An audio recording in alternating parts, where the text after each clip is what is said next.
Hey everyone, welcome. It's December 14th. Welcome to our Q&A, our last Q&A for 2016. Super excited to be here with you guys. We've got people hopping in Periscope. Hello, Facebook. We're streaming from the Essential Oil group in Facebook Live. Hi, Sarah. Oh, babe, are you home from your trip? Missed you on here. Hey, Ash. Good morning. Hi, Jenny. Hi, Ashley. Yay, Sarah. Awesome. Thanks for sharing, you guys. Good morning, Robin. Hi, Shar.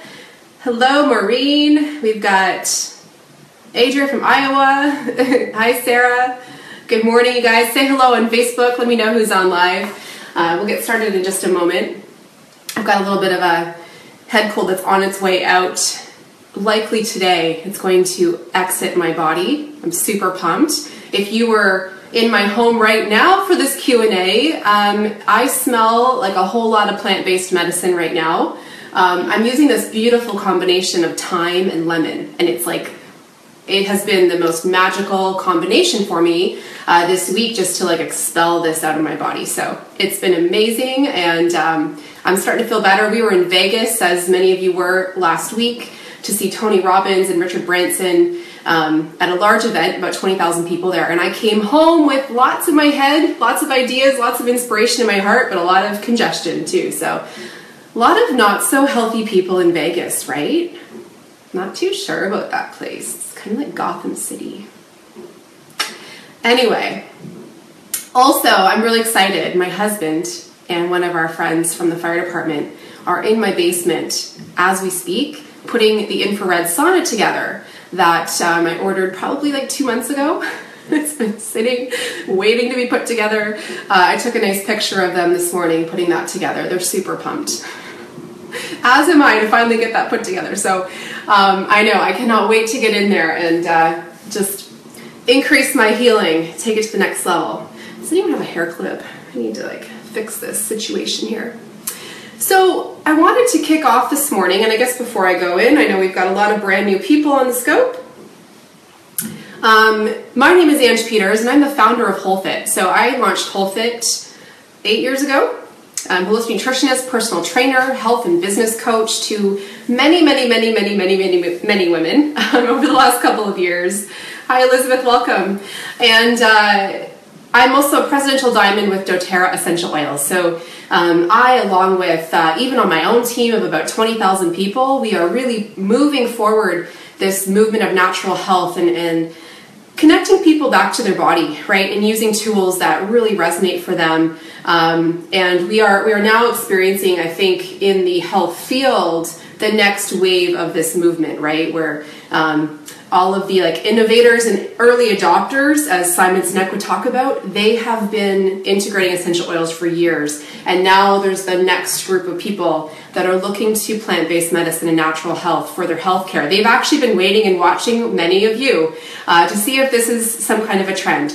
Yeah, we don't worry about the creepers. Let them hop in and get out. They will. They'll work their way out. Just like some people come into our life for a season, we get these creepers on Periscope and they come in and they realize they don't really fit here. So off they go. We don't worry about them. It's been a great practice just ignoring them. I love it. Hi, Rochelle. Good morning. Sipping your peppermint tea, soaking in the beauty of this oil vibe. Awesome. Good stuff, you guys. So I wanted to open up our broadcast today. How many of you, hi Jocelyn, how many of you are feeling led in a certain direction in your personal development or in your growth?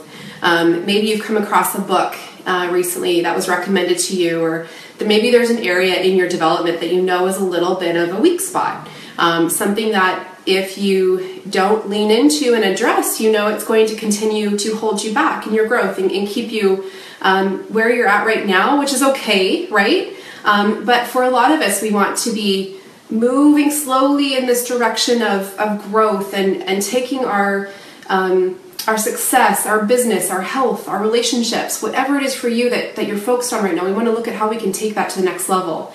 And I know a lot of you are considering this as we approach what I feel is going to be a really special year, 2017, it's just a beautiful number. I actually love the number 17. It's one of I need to look this up actually, and maybe one of you beautiful humans on here knows what this means, but almost every time I look at a clock, it usually says something 17.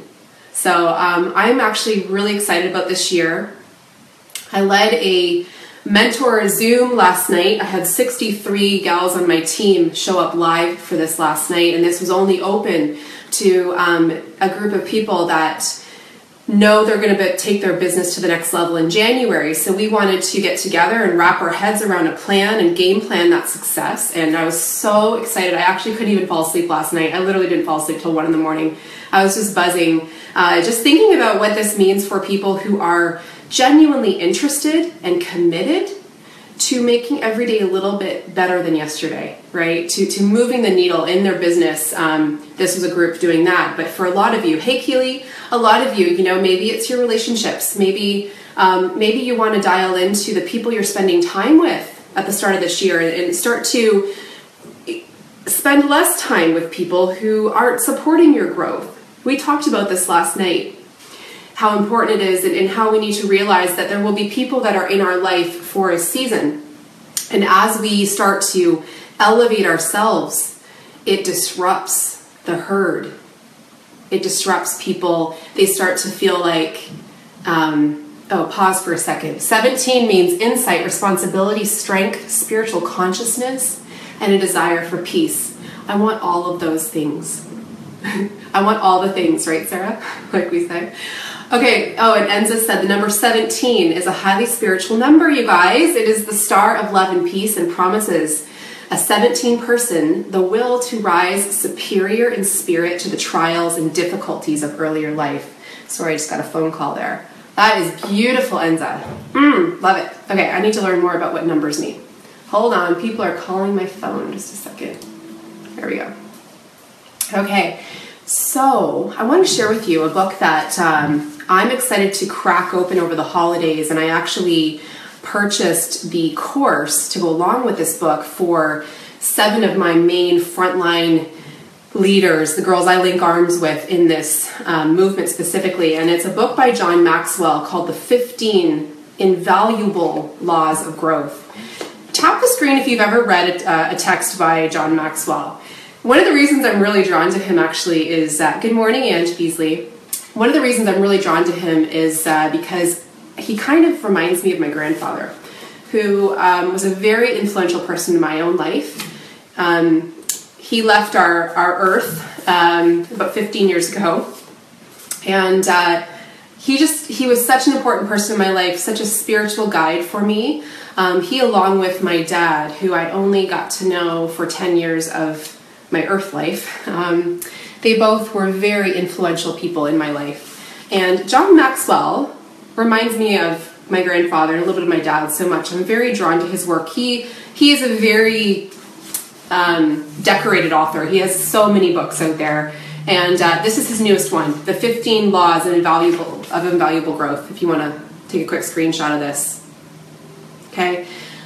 So he has a course actually to go along with this, specifically for network marketers. I know not all of you are in network marketing. A lot of people here are. This is so one of my main business is as a Presidential Diamond in doTERRA. I'm involved in network marketing because it is the most important business today and going forward, because a lot of people recognize that it's what's going to bring them into alignment with their purpose. They're going to be able to live more abundantly, live more healthy, to live in a higher state so that they can actually impact the world. In fact, people who look at network marketing and think it's something gross, they're actually operating at a low vibe and they're trying to see who they can grab in with them, right? You'll notice this about people.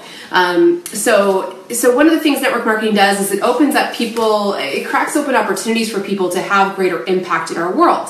John Maxwell, Tony Robbins, Richard Branson, all the big guys, they all recognize this, and they've all linked arms with the network marketing industry to start impacting the entrepreneurs within this bubble, within this business bubble, because they know this is the way of the future. It absolutely is. Billions and billions and billions of dollars move through network marketing every year. I actually posted this last night just on my small WolfIt team. If you look at actually like the global healthcare industry and network marketing at large, I would have a small team comparatively. I have 20,000 people on my team that use essential oils. We have about 4,000 that are building the business. But just on my own team in 1 month, in the month of November, we put $1.2 million worth of essential oils into people's hands. And that's just one bubble of people. So the impact this is having across the planet, there might even be those of you here on the call who still think it's like something like essential oils. You might think that there's some kind of like snake oil, right? And you might stay with that opinion for the next couple years until you have your wake-up call. So the thing is, this movement is massively moving forward. It's not a trend. And doTERRA is one example in the health realm within network marketing. There's lots of different companies out there that are doing cool things, but I would say doTERRA is setting the standard very high within the industry. You will find some of the highest caliber of leaders in doTERRA. They're very attracted to the vision and the growth and the global abundance that doTERRA is creating. So I absolutely love this industry, and I love that people like John Maxwell are now providing really high-level coaching and mentoring to people in this industry. So he has something just for network marketers actually starting in the new year. I'm doing it with my front line, but I wanted to start off, and I would love for you guys, please, to share what you are excited to read in the next month or two. What's in your library? You know, if I turn around, you guys can kind of see in my office here, I'm surrounded by books and texts and inspiration. My office is my place where I get up to the good stuff. You know, where the magic moves through me, the positivity to my team, and I need to be surrounded by these tools that remind me of the important work we're doing. So some comments are coming through Periscope. I want to read some of these books.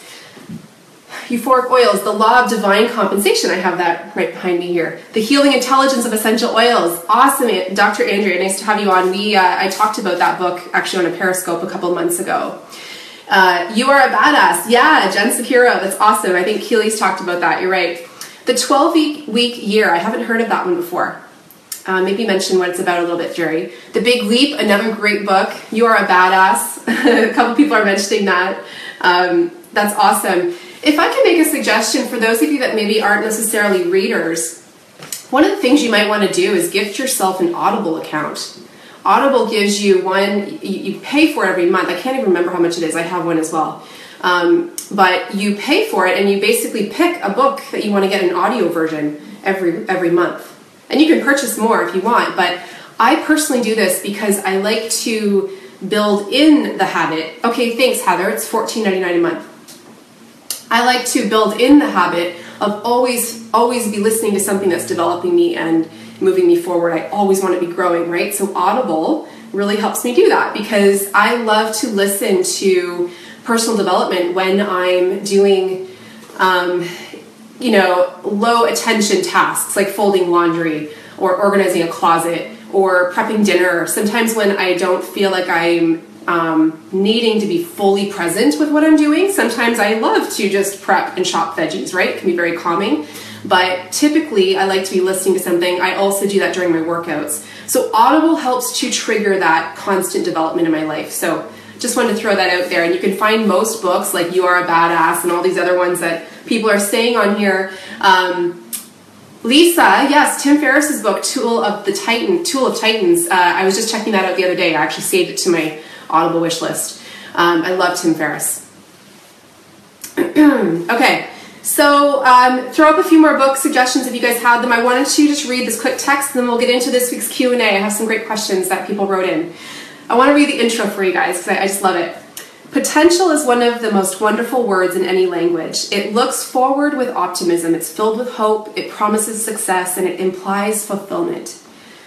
It hints at greatness. Right? So think of that word potential. Think of your own potential, right? And some of the things that you actually tapped into this past year and more that you will be doing in this coming year. Potential is a word based on possibilities. What a positive thought. What about unfulfilled potential? That phrase is as negative as the word potential is positive. My friend Florence, I don't know how to say her last name, Lidor, a speaker and author, wrote a story in her book called Silver Boxes about her father who always wanted to be a singer but never was. She says he died with the music still inside him. That's an apt description of unfulfilled potential. Not reaching your potential is like dying with the music still inside of you. Since you are reading these words, I believe you have the desire to reach your potential. So the question becomes, how do you do it? I have no doubt that the answer is growth. To reach your potential, you must grow. And to grow, you must be highly intentional about it. This book is my effort to help you learn how to grow and develop yourself so you have the best chance of becoming the person you were created to be. Amazing, right? So I'm really excited. We actually head to Florida next Monday for 3 weeks with the kids. We're going there for Christmas, and I will be opening this book and getting ready to access my spot in his live classroom in the new year. Yeah, Lori, I'll come back and we'll grab some of these. If you're on Facebook Live, you're seeing some of the book recommendations there. So yeah, I'll put a list together because I know a lot of us are thinking about this right now as we head into the new year.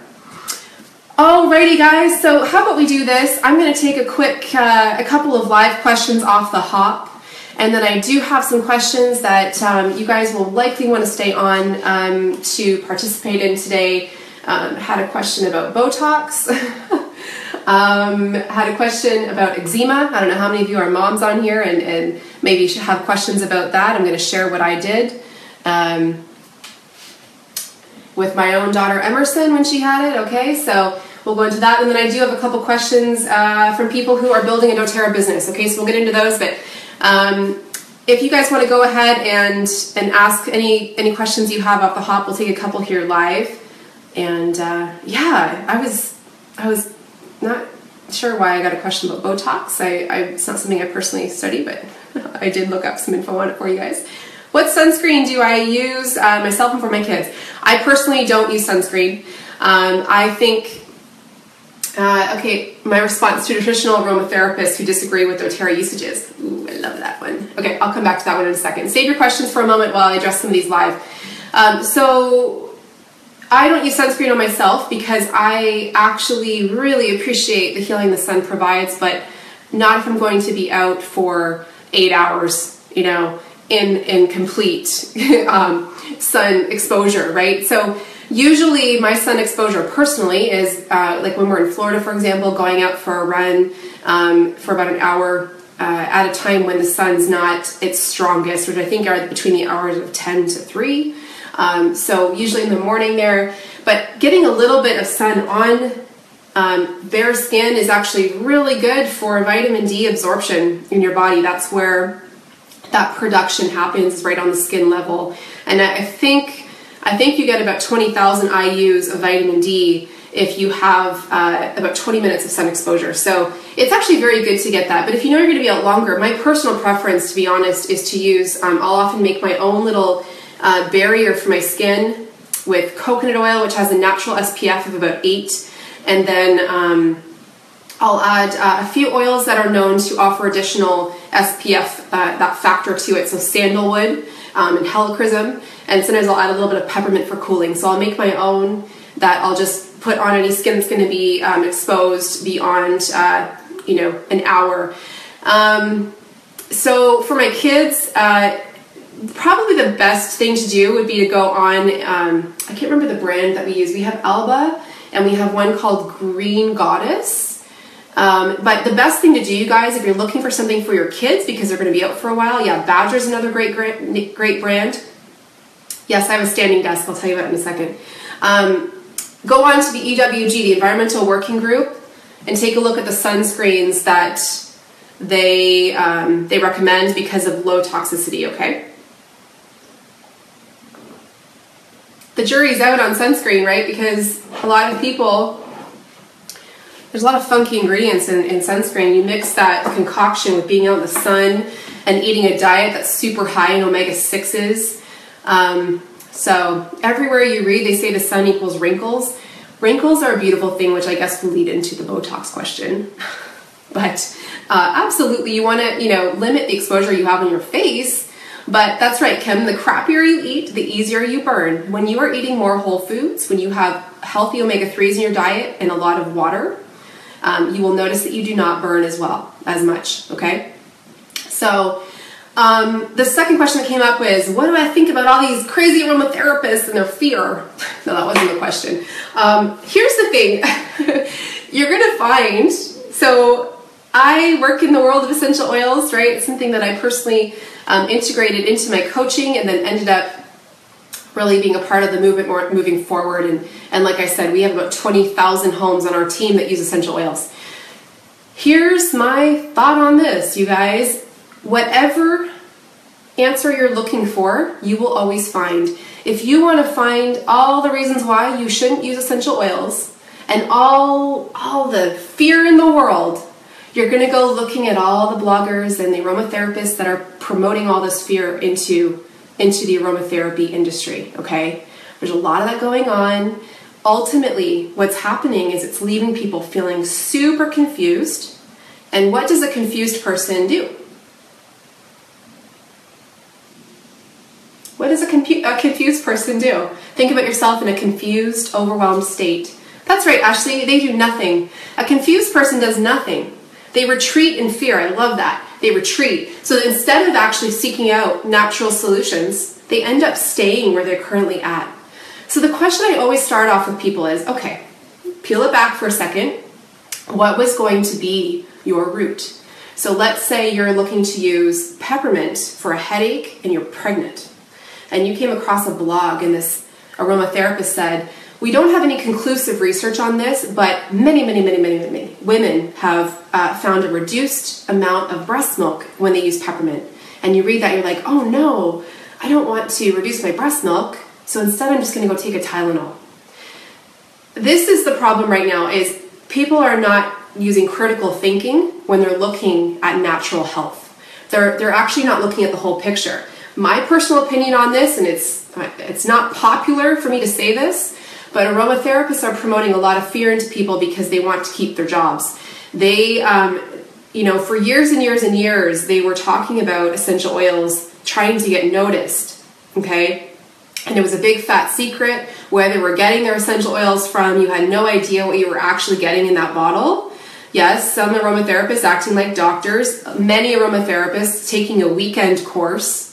Some absolutely, I totally respect the work and the interest they have had in essential oils for some of them their whole life. They have spent learning about essential oils and educating people. I really value their perspective, obviously. I value reading different texts from people like Robert Tisserand, and you need to basically come to a point where you take the information, but understand at the end of the day, this is your body, okay? 100% your body. Nobody can tell you what's going to be the safest thing to do in your body. And this is what really scares people and holds them back is they're not willing to try something natural, but they're willing to use things that we've grown up using, right? So you've met several aromatherapists who don't even use oils on a regular basis, right? So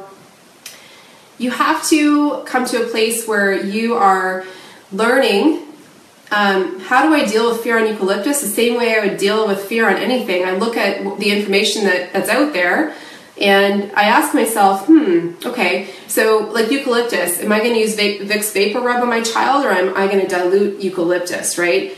You have to follow the trail. This is I don't know, I need to really shape this in a way that makes sense because you can find fear about anything in life, right? Radiate love. You can find fear about anything in life. If you are somebody who wants to stay in a state of fear and stay stuck, then you're going to seek out all the reasons why you shouldn't change. Bottom line, you will always find the information you're actually seeking. If you are somebody who shares a belief like myself, that my body is powerful, it knows how to heal, I need to support my body in the best, in the safest way. For me, it will always be using what nature provides us before I use something that man created. Always. So an aromatherapist will never convince someone like me around fear with essential oils. I look at their information and perhaps, when I'm first getting started with something, maybe it's a brand new oil that's launched and I look at what information is out there.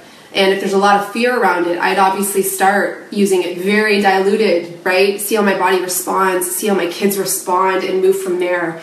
But, you know, ultimately, you guys, you will always find the information you're looking for. If you're somebody who lives in a state of fear, you're going to find all the reasons why you shouldn't do something, because ultimately you don't want to change. You want to stay in a state of fear. And it's just, you have to know yourself. So aromatherapists, their information bores me. I look at what they're putting into the community right now, and it's what I see from my perspective is they're living in a state of scarcity. They're worried about their positions in the industry because doTERRA has blown open the doors of natural health and access to essential oils. When you have almost 4 million people with access to the purest, highest quality essential oils, so high in quality and so consistent in quality that hospitals and physicians are seeking to work with doTERRA now. They want to understand how they can integrate. When you have that happening, the fear of an aromatherapist who took a weekend course is like, why are we paying attention to that, right? There was a great video I posted to our oils group. If you guys hop over to doTERRA's YouTube channel, you'll see the physicians panel that was at doTERRA's convention in September 2016. They all shared their perspective on internal use of oils. They actually all took a shot glass that had essential oils in it right on stage in front of 30,000 people. These are physicians, practicing physicians, demonstrating that after looking at all of the research that's out there, they have no concerns with using essential oils internally, topically, and aromatically as long as you know what's in that bottle. There's a reason that so many hospitals have partnered with doTERRA. There's a reason there are landmark studies happening right now with hundreds of essential oils on different microbes. There's a reason for all of this, okay? So what are my thoughts on hydrosols? Hard to find and a lot of work to make. The average person, so it'd be much better to just take 1 drop of essential oil, dilute it heavily to use with your baby or you know, whoever you're using it on. With something like essential oils, if you guys are listening to this and you're brand new, you start super small. So let me show you right now. I've got some coconut oil, fractionated coconut oil, liquid coconut oil. I'm putting about a teaspoon in my hand. I'm going to put my thyme oil, 1 drop. I've been using essential oils for almost 10 years. I still dilute when I apply topically. I would dilute that even further for my kids. Okay, I love thyme oil. It is oregano's less hot, less intense cousin. Okay. If Christopher Columbus listened to the experts, he never would have found America. Awesome. Yeah, you know what? Bottom line, you're always going to find what you're looking for. When I'm talking to somebody who's really scared around using essential oils and maybe they don't think they work, my response would be, cool, is there anything else I can help you with? Right? Awesome. You've got your beliefs. That's great. Sounds like this community is not going to really serve you. Perhaps you'd like to join the aromatherapists over here and be in that state. There's something for everyone, you guys. You got to find... Ultimately, you have to ask yourself, what do you believe? And hey, for those of you that are educating, can we chat about beliefs? Yeah, we can, totally. For those of you, why do goals cause some to propel forward and some to self-sabotage? Okay, let me think about that for a second. For some of you who are educating others on essential oils, people are going to be drawn to come to classes to learn with you, and people come out to doTERRA classes. Part of the reason they love them is it's not this like pressured sales thing at all. We have a very different approach here. We want to educate, we want to share our personal stories, our passion. We want to teach people how to use oils safely and open up the opportunity for them to have access to them, right? And join our community. When people buy oils through you, they get you as well, right? So, you know, ultimately when you're teaching about essential oils, you present it in such a way that you share what you do, but you're never trying to convince somebody or change somebody else. If somebody comes to a class and they have an incredible amount of fear around putting a drop of lemon essential oil into their drinking water, which would be equivalent of having like a quarter of lemon rind. Okay, cool.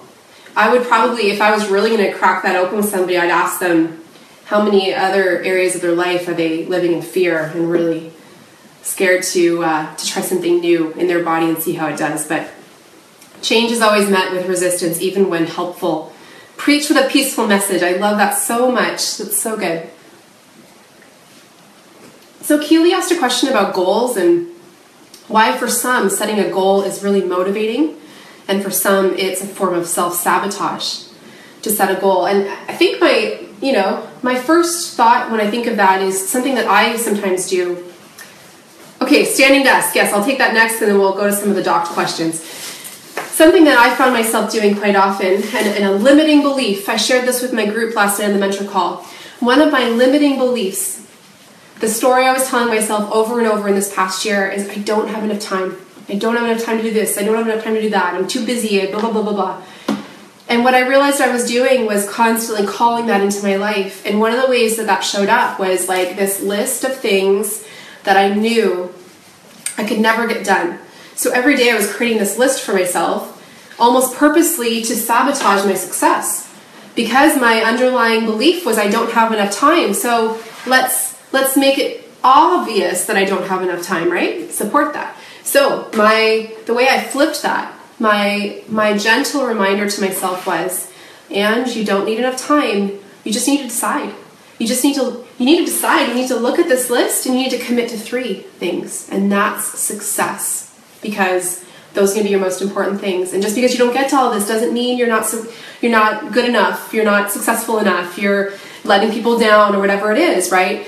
And so I think of that with goals as well. I think the challenge with goals is you want to make it a big enough goal that you feel a little bit nervous about doing it, right? But you have to be aware of your tendencies as well. You have to know when you're actually setting yourself up to fail. So sometimes you need to be moving into a season of stillness and quiet and reduce the noise. And when you know that, right? Sometimes if you're in a state of overwhelm, it's probably not the time to set new big goals for yourself. That's probably the time where your actual growth needs to be rest. It needs to be taking a pause. I'm entering into a season of that too. I know I need to go into the next couple of months of being a little more invisible in my business and listening to what God has for me and what the next living out my purpose looks like, right? To be in growth, but growth is also about stillness. So I think that you have to know when you're ready for, when you're feeling like you're ready to pour and take on a new goal. But being mindful, like people who sabotage themselves and don't reach their goals, it's often because that's a pattern. It's probably something that they're doing quite often. They're setting themselves up to fail in little ways, like the daily list, right? So being mindful. Okay, the last question I was going to just address was my standing desk. So I actually just, excuse me one second.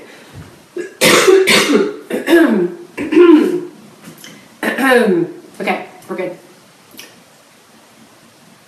So I'm not going to take my camera off the dock just because I might not get it back on the way I want it. But I have a standing desk right now. I love it so much, you guys. This is like my first week using it, and it's super fab. It has different varying levels that can increase and decrease too. It's by a company called Veridesk.com. Veridesk.com. And this particular one, I got the largest one. It sits right on top of my glass desk. It has my iMac up on top here. And I love it because I can just raise it when I want. These little handles. See this? I'm gonna raise it right now. Ta-da! And if I want to lower it, there we go. Okay. So it's great. Veridesk.com.